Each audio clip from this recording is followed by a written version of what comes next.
할렐루야. 네, 여러분 안녕하시죠? 오늘 찬양대 찬양하시는 거 뵈니까 얼굴이 너무 환하시고 너무 밝으시고 너무 은혜 많이 받았습니다. 대단히 감사합니다. 우리 안태준 목사님은 강남유광 침례교 성도들은 지금도 안 목사님을 그리워하는 분들이 많이 있어요. 온유하시고, 제가 목회를 30여 년, 교수 저보고 그래 그랜드 슬램을 달성했다고, 교수도 하고 목회도 하고 총장까지 해먹는다고. 그런데 그 30여 년 하면서 보니까 하나님이 복을 주시는 목회자가 누군가, 온유한 목회자예요. 온유한 목회자를 하나님 복을 주십니다. 우리 안 목사님 참 온유한 성품으로 성도들 섬겨주셔서 지금까지도 강남유광 침례 성도들이 안 목사님을 그리워하고 사모하고 있습니다. 또 안 목사님 사모님은 제가 대흥 침례교회에서 고등부 교사를 할 때에 우리 반 학생이었습니다.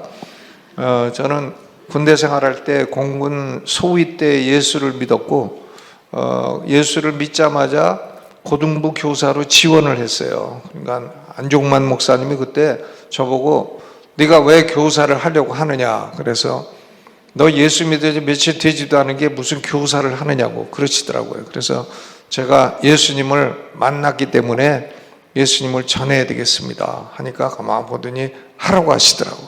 그래서 고3 학생들 놓고 교사를 했는데 고3 학생들 데리고 철야 기도를 많이 했어요. 철야 기도를 많이 할 때 학생들이 기도하다가 방언이 터지는데 막 포도송이 터지듯이 툭툭툭툭툭 이렇게 터지더라고요.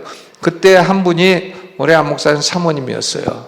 그래서 그때 은혜를 많이 받고 신학교 와서 이렇게 사모가 돼서 참 사역을 잘 하고 계시네요. 대단히 감사드리고, 우리 예전 교회가 침례신학대학 주일을 기억해 주시고 또 헌금도 해 주시고 한 것에 대해서 대단히 감사하게 생각합니다. 오늘은 침례신학대학 주일이기 때문에 교수님들이 전국을 다니면서 이렇게 설교도 하시고 또 주일도 지키고 이렇게 하고 있습니다. 우리 침례신학대학교는 그 학생 모집이 좀 어려웠어요. 그래서 작년에 제가 입학생들 200명이죠. 192명을 모집을 한데 전 학생들 장학금을 100% 지급을 해가지고 학생들이 100% 다 차게 되었습니다. 해서 그런 100% 장학금을 주면 얼마가 드나? 10억이 들어요. 1년 182명의 등록금이 10억 정도 됩니다. 근데 국가에서 5억 정도 주기 때문에 학교에서 이제 장학금으로 한 5억 정도 주면 되는 겁니다. 근데 교단에서 그 장학금으로 4억 이상을 했기 때문에 우리가 큰 부담 없이 학생들을 모집하고 또 100% 달성할 수 있게 되었습니다. 대단히 감사하게 생각을 합니다. 올해도 여러분들이 지원해 주셔서 대단히 감사하고, 우리 학교는 그 목사들의 모판이에요. 학교가 망하면 목사들이 어디 나올 데가 없는 거죠. 그러니까 학교가 망해서는 안 되겠고 학교를 위해서 계속 기도를 해 주시기를 부탁을 드리겠습니다. 오늘 말씀의 제목은 하나님의 훈련이라는 제목입니다. 하나님의 훈련. 이스라엘 백성들이 40년 광야 생활을 했습니다. 호렙산에 올 때까지, 호렙산에서 지나고 하기까지 2년의 세월이 지났고, 호렙산에서 세일산을 거쳐서 가데스바네아까지 가는데 10하루 길이에요. 10하루 길인데 거기서 이제 38년간을 방황을 한 거죠. 도합해서 광야에서 40년을 보내게 되었는데, 이 38년은 왜 그렇게 방황을 해나? 왜 10하루밖에 안 걸리는 길을 38년을 그렇게 죽을 고생을 했나? 그것은 우선은 하나님의 형벌이죠. 징벌이에요. 가데스바네아에서 모세가 12명 정탐꾼을 보냈는데 그 중에 10명은 와가지고 메뚜기 파, 우리는 가나안 사람들에 비하면 메뚜기 같다, 올라가면 우리는 다 죽는다, 이런 사람들이었고, 2명 여호수아와 갈렙 2사람만 하나님이 우리에게 주신 밥이니까 올라가서 먹자 해서 메뚜기 파 10명하고 밥 파 2명하고 갈라지게 되었습니다. 그런데 이게 다수결로 하니까 메뚜기파가 이기는 거죠. 이겨서 사람들이 통곡하고 울고 거기서 하나님을 신뢰하지 못하고 불신앙을 했습니다. 해서 결국 이스라엘 백성들은 38년 동안 광야를 방황하고 하루 이틀이면 들어가는 길을 못 들어가고 38년 고생을 했습니다. 그러니까 38년 동합 40년의 광야 생활은 첫째로는 하나님의 징벌이에요. 불신앙에 대한 징벌. 그러나 하나님의 역사는 꼭 그렇게 한 가지로 끝나지는 않습니다. 하나님은 38년 동안 이스라엘 백성들을 훈련시키신 거죠. 훈련인 것입니다. 훈련이에요. 왜? 이스라엘 백성들이 430년 동안 애굽에서 본 것은 전부 우상숭배예요. 다 우상숭배만 보고 자라기 때문에 이 우상숭배의 습관을 금방 버릴 수가 없어요. 이게 오랜 동안 훈련을 거쳐서 고쳐질 수밖에 없는 것입니다. 하나님이 이스라엘 백성들에게 하늘에서 만나를 내려주시죠. 매일 아침에 일어나 먹을 게 있어요. 매일 그걸 40년 동안 내려주셨어요. 맛있기도 하고 또 먹으면 고혈압도 안 걸리고 당뇨병도 안 걸리고 건강식이고 그걸 적게 걷어도 모자라지도 않고 많이 걷어도 남지도 않고 이런 하늘의 음식, 천사의 음식인 만나를 40년 내려주셨습니다. 놀라운 일이죠.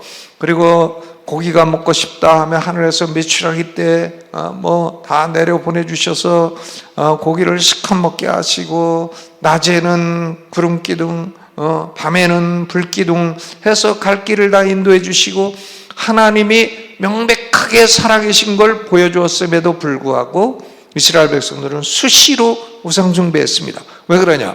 430년 거기서 배운 게 그거예요. 사람은 배운 대로 합니다. 그러니까 430년 우상숭배했던 습관이 남아서 이걸 이제 고치지 못했던 것이죠. 그래서 하나님께서 이걸 고치시는데 훈련 기간이 40년이었어요. 40년. 그래서 모세는 이 이스라엘 백성들의 40년 광야 생활을 가리켜서 독수리 훈련이라 이렇게 이름을 붙인 것입니다. 독수리 훈련. 그러니까 우리 성도들도 지금 우리가 뭐냐? 우리는 독수리예요. 독수리 같은 존재들인데 하나님이 우리를 훈련시키신다 하는 말씀인 것입니다. 그럼 먼저 우리가 보면 그 하나님이 누구를 어떻게 훈련시키시나, 훈련 대상은 누구고 하나님이 어떤 방식으로 훈련을 시키시나.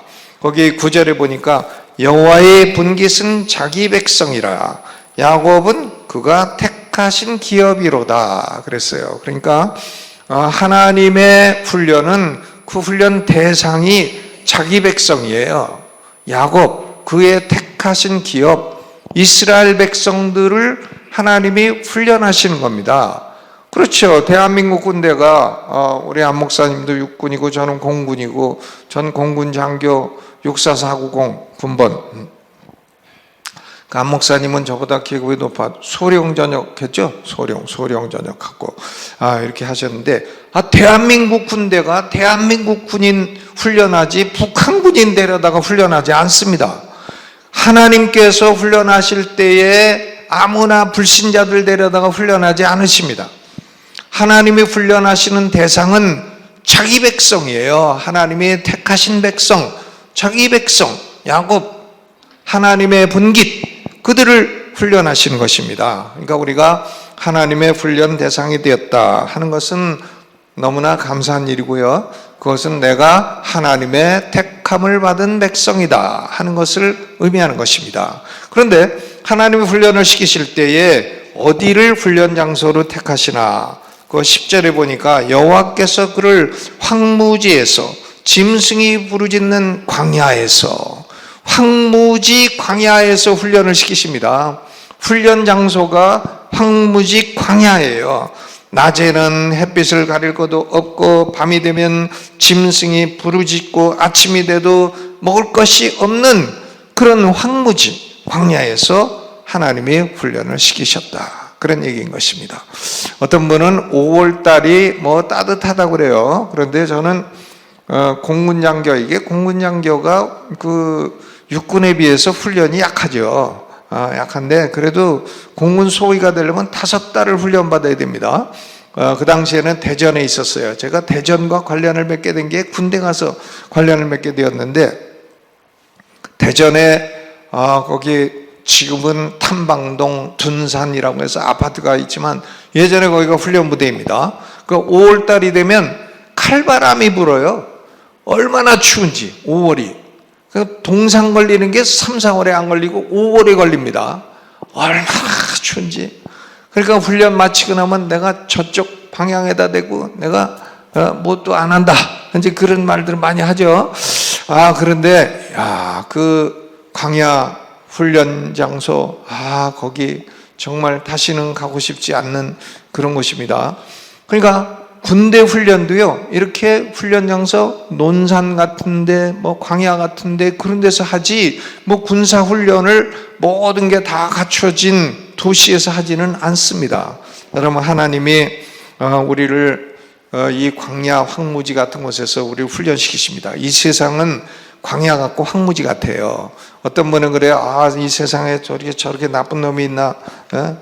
그런데요, 그런 나쁜 놈이 없으면 여기가 천국이지 세상이겠어요. 여기는 천국이 아니기 때문에 나쁜 사람도 있고요, 아주 마음에 안 드는 사람도 있고, 사기꾼도 있고, 도둑놈도 있고, 다 그런 것입니다. 그렇죠. 만약에 그런 사람이 없다면 여기는 천국이 아니겠습니까? 근데 우리는 지금 천국에 살고 있는 게 아닙니다. 우리는 지금 광야, 황무지 같은 곳에 우리가 살고 있는 것이에요. 여기서 하나님이 우리를 훈련시키십니다. 그런데 하나님께서 우리를 훈련시키실 때에 하나님이 그냥 우리를 괴롭히면서 훈련시키시나? 그렇지 않습니다.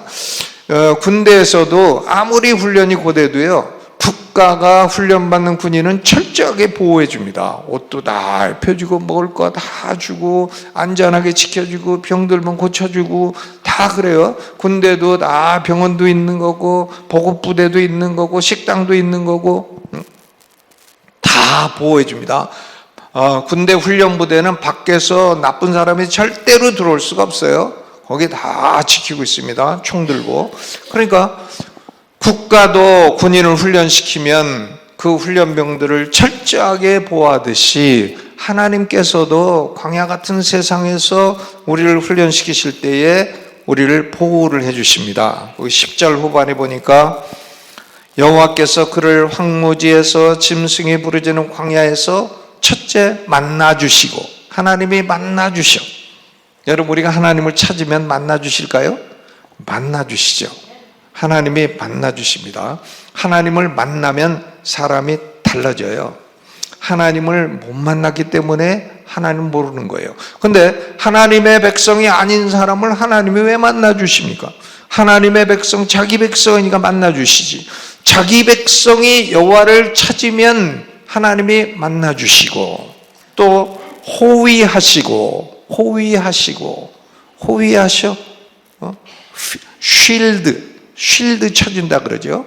하나님이 우리를 호위하셔 방패막이가 되어주시고, 그리고 또 우리를 보호하시고 돌봐주신다는 거예요. 우리를 돌봐주시고, 또 자기의 눈동자같이 지키셨도다. 가드 우리를 지켜주신다. 만나주시고 호위하시고 보호하시고 지켜주십니다. 아멘. 그렇죠? 저는 구약 성경 이스라엘 유다 역사를 다 보면요, 어떤 왕들이 축복을 받았나? 딱 한 가지예요. 여호와를 찾았더라. 그러면 그 왕들은 축복을 받았어. 여호와를 찾았더라. 근데 왕들이 초창기에는 여호와를 찾다가 나중에 안 찾는 사람도 있고, 애시당초 안 찾은 왕도 있고, 여호와를 찾다가 나중에 또 배반한 사람도 있고, 그렇습니다. 여호와를 끝까지 찾은 왕이 별로 없어요. 유다의 왕들을 봐도. 그런데 여호와를 찾았더라 그러면 그 뒤에 나오는 게 있어요. 하나님이 평안을 주시고 하나님이 형통케 하셨더라. 아멘. 나는 어떻게 하면 평안을 누리고 어떻게 하면 형통할 수 있나? 여호와를 찾으면 돼요. 여호와를 찾으라. 아멘. 그리하면 평안하고 형통하리라. 여러분, 어려운 일이 있으시죠? 여기가 광야이기 때문에 그렇습니다. 저는 목회할 때도 어려운 거 많았는데 목회가 여기 어려운 일이에요. 목회가 쉽다는 사람은 한번 해보세요. 저는 매일 새벽 4시 반에 일어나는 게 아주 어려웠어.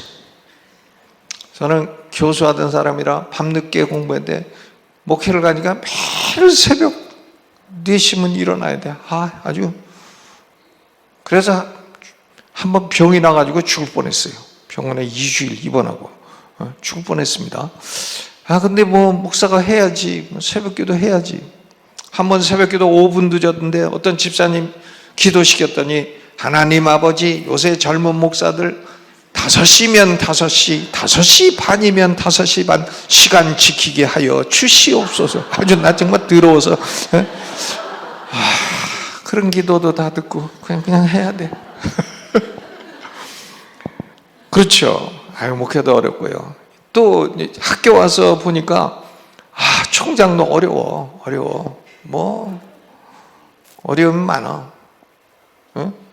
어렵습니다. 그러니까 광야 황무지는 여기가 어려운 일이 많은 곳이에요. 그런데 하나님을 찾으면 만나주시고 보호해주시고 호위해주시고 또 눈동자같이 지키신다. 얼마나 감사해요. 우리가 하나님의 눈동자라잖아요. 이 몸 중에 제일 보호하는 게 눈동자입니다. 눈동자. 이 눈동자 다치면은 이게 볼 수가 없잖아요. 눈동자를 얼마나 세상에 제일 빠른 게 이게 눈꺼풀이잖아요. 눈꺼풀. 뭐가 날라면 금방. 그렇죠. 스가랴서 2장 8절에도 무릇 너희를 범하는 자는 그의 눈동자를 범하는 것이라. 시편 17편 8절에도 나를 눈동자같이 지키시고 주의 날개 그늘 아래 감추시고. 눈동자. 우리 하나님의 눈동자야. 눈동자. 그렇죠. 눈동자. 얼마나 귀중한 존재들이냐 그런 말씀이에요. 그러니까 하나님이 우리를 광야에다 놓고 지금 황무지에다 놓고 우리를 훈련시키신 겁니다. 훈련시키셔. 그러니까 하나님이 우리의 훈련 교관이에요. 훈련 교관인데 훈련 교관이 부르면 어떻게 해야 되겠어요? 대답을 해야 되죠. 군대 생활할 때 어떤 사람이 안듣기, 이름이 안듣기야.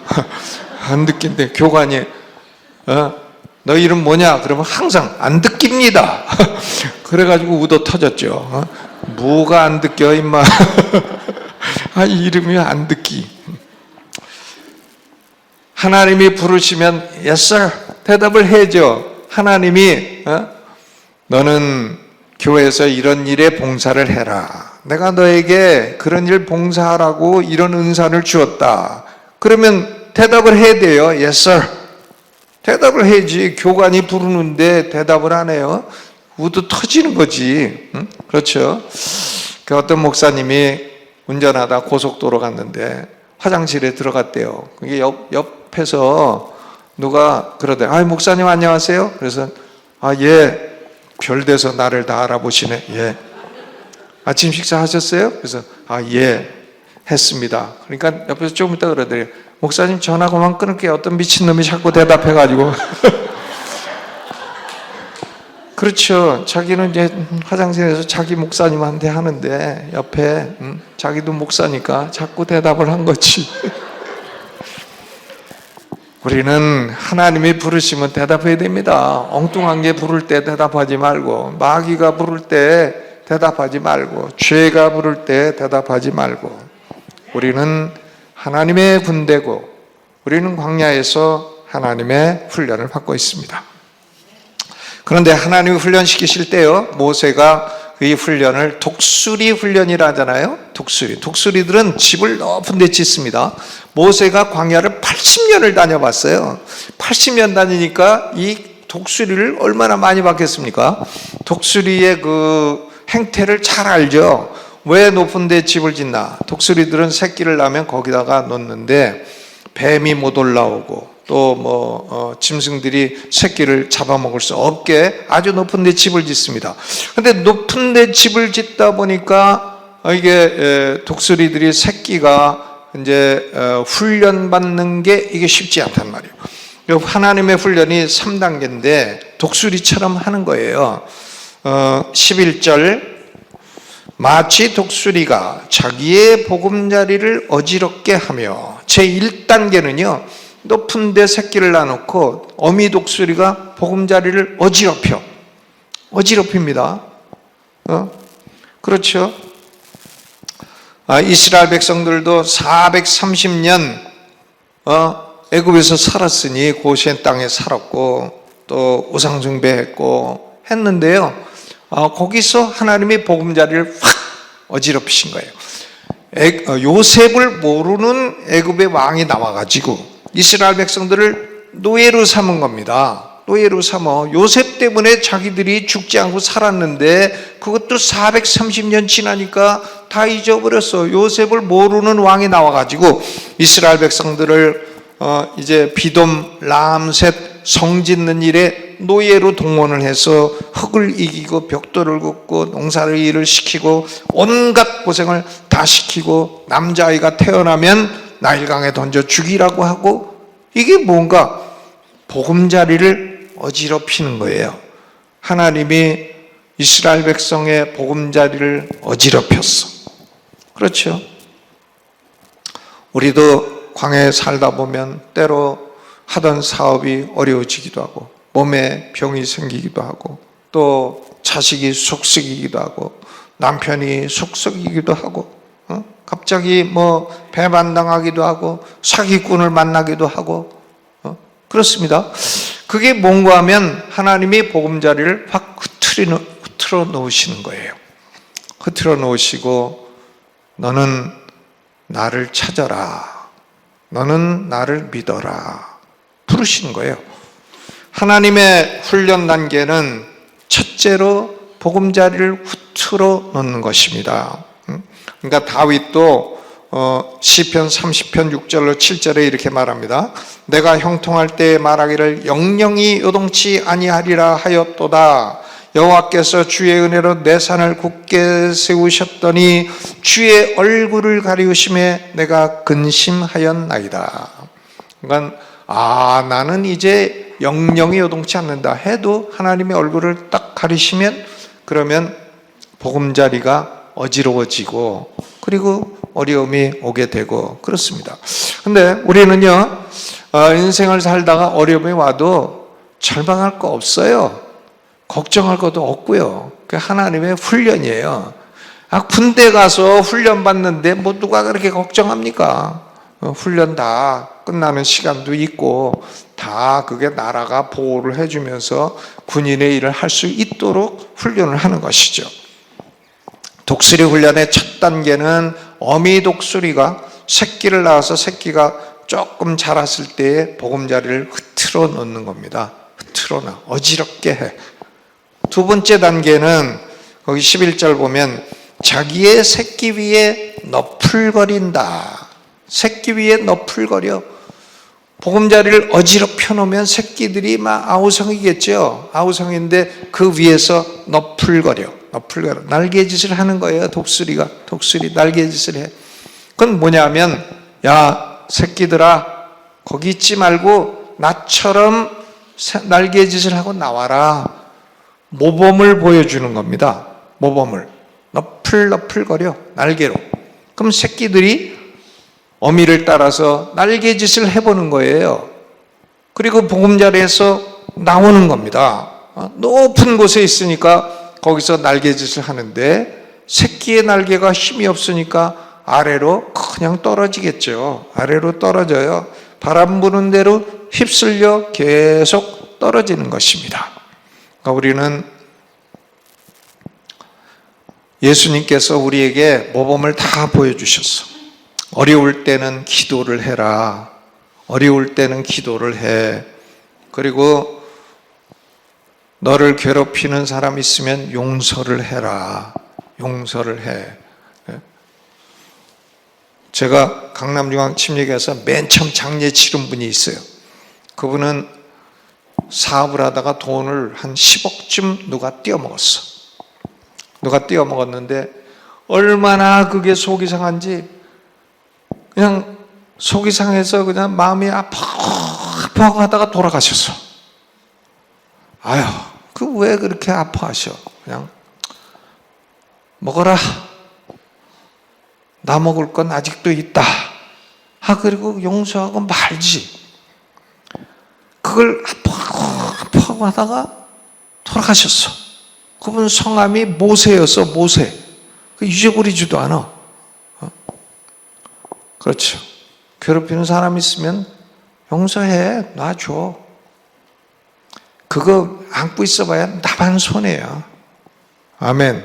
그렇죠. 괴로워봐야 내 가슴만 멍들어. 그 사람은 멀쩡해. 그러니까 용서하라. 용서의 모범, 또 믿음의 모범, 사랑의 모범, 사역의 모범, 헌신의 모범, 예수님이 다 보여주셨어요. 그러니까 어미독수리가 보금자리 위에서 날개를 너풀거리는 것입니다. 모범을 보여줘.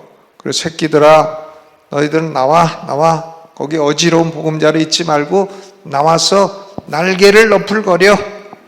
그러면 새끼들이 나와서 날개 너풀거리다가 계속 떨어져. 그러면 독수리는 그걸 그대로 놔두나? 그렇지 않죠. 11절 마지막에 보면 그의 날개를 펴서 새끼를 받으며 그의 날개 위에 그것을 없는 것 같이 떨어질 때에 어미 독수리는 날아가서 새끼를 탁 받아. 그리고 다시 울려. 그리고 다시 어지럽히고 다시 너풀거리고 그리고 또 떨어지면 또 받아. 한 번, 두 번은 그냥 떨어지지만 자꾸 떨어지다 보면 요령도 생기는 거지. 자꾸 떨어지다 보면 사기도 한 번, 두 번은 당하지 세 번째 되면 저놈이 사기꾼이구나 딱 알 수 있잖아요. 그렇죠?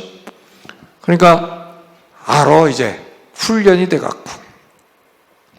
그래서 한 번, 두 번 떨어지고 어미 독수리가 훈련시켜서 받아서 다시 올려놓고 다시 어지럽히고 다시 너풀거리고 어지럽히고 너풀거리고 그리고 다시 받아주고 이렇게 해서 독수리는 자생력을 가진 독수리로 성장을 하게 되는 것입니다. 우리 성도들은 자생력이 있어야죠. 어딜 가도 광야 한복판에 떨어뜨려 놔도 먹고 살 수 있어야 돼요. 하나님을 의지하고. 자생력도 있어야 되고 또 남들하고 어울려 살아야 돼요. 혼자만 먹고 살아? 그건 안 되죠. 혼자. 제가 한 번은 미국서 목회하는데 한 분이 훌륭한 분이었어. 아주 박사님인데요. 부인이 가버렸어. 도망가 버렸어. 왜 도망갔나 했더니 이분이 남편이 공생력이 없어. 자기 부인하고 같이 살아야 되는데 이 남편이요 갈비찜을 좋아해. 근데 갈비찜을 자기가 한 50개쯤 사다가 갈비찜을 만들어 가지고 그걸 은박지에다가 하나씩 다 싸가지고 냉동고에 넣어갖고 배고프면 자기만 끄집어내서 자기만 먹어. 하니까 자생력은 좋아. 갈비찜 그거 자생력은 좋은데 아니 자기 부인하고 같이 먹어야지. 그래 부인인데 저는 뭐 그렇게 했다가는 집에서 몇 대 맞고 내쫓겨요. 아니 어떻게 자기만 먹어? 남편이 공생력이 아주 부족한 거죠. 그러니까 이 독수리는 이런 훈련을 거쳐서 자생력과 공생력을 같이 갖춘 그런 장성한 독수리가 되는 것입니다. 그렇죠? 옛날 어느 산꼭대기에 독수리 둥지가 있었는데 알 하나가 굴러 떨어졌대요. 그래가지고 이제 닭장으로 떨어졌대요. 그 닭장으로 알이 떨어지니까 닭들이 얘는 알이 좀 크다 이러면서 이제 품어가지고 새끼가 태어났는데 이 독수리는 평생 자기가 닭인 줄 알고 살았다는 거예요. 닭인 줄 알고 살았는데 이상하다. 나는 왜 계란 하나 못 낳나? 이러면서 평생을 살았다는 겁니다. 여러분, 우리는 닭이 아니에요. 우린 독수리예요. 우리는 하나님이 뭐 이렇게 사소하게 여기는 존재가 아니에요. 우리 하나님의 눈동자예요. 눈동자. 아멘. 그렇죠. 얼마나 고귀한 존재입니까? 어려운 일이 있지요. 살다 보면. 아니, 이 세상이 광야인데, 이 세상이 황무지인데, 여기 살다 보면 어지럽히는 일이 있습니다. 그래도요, 우리는 닭이 아니에요. 독수리 날개짓을 해야 돼. 날개짓을 해. 어려운 일이 있으면 여호와를 찾아. 하나님, 나 도와주세요. 뭐 기도 잘할 나갈 거 없어요. 기도 뭐 책 보고 와가지고 외워갖고 써갖고 와서 잘해요. 전 그런 거에 별로 감동받지 않아요. 하나님도 별로 감동받지 않으실 것 같아. 그거 다 똑같아. 뭐 지금은 시작 시간이 아니 나중에 끝나는 시간까지 뭐 별 감동이 없으실 것 같아. 기도는 자기의 진솔한 마음을 하나님께 아뢰는 거죠. 말 못하면 어때요? 말 잘하는 사람만 기도 잘하나? 아닙니다. 하나님이 진실한 걸 원하시죠. 하나님, 내가 이 광야 같은 세상 살다 보니까 참 어렵습니다. 내가 지금 이런 어려운 문제에 있는데 도와주세요. 나를 불쌍히 여겨주세요. 하나님이 제일 좋아하는 기도가 나를 불쌍히 여겨달라는 기도예요. 그냥 기도할 줄 모르면 나 불쌍히 여겨주세요. 하나님 불쌍히 여겨주세요. 하나님 날 도와주세요. 날 불쌍히 여겨주세요. 여호와를 찾으세요. 그게 날개짓입니다. 날개짓을 해. 그래도 떨어지지만 어미 독수리 같으신 하나님이 우리를 받아주시고 다시 올려주시고 우리를 정성한 성도, 하나님을 경험하고 아는 그런 성도로 만들어 주실 줄로 믿습니다. 이사야 40장 31절 말씀을 읽고 오늘 설교를 마치려고 합니다. 오직 여호와를 앙망하는 자는 새 힘을 얻으리니 독수리의 날개치며 올라감 같을 것이요 다름박질하여도 곤비치 아니하겠고 걸어가도 피곤치 아니하리로다. 아멘. 여러분, 독수리처럼 날개짓 하시고 날개치며 올라가는 장성한 독수리 같은 성도 되시기를 주의 이름으로 축원합니다.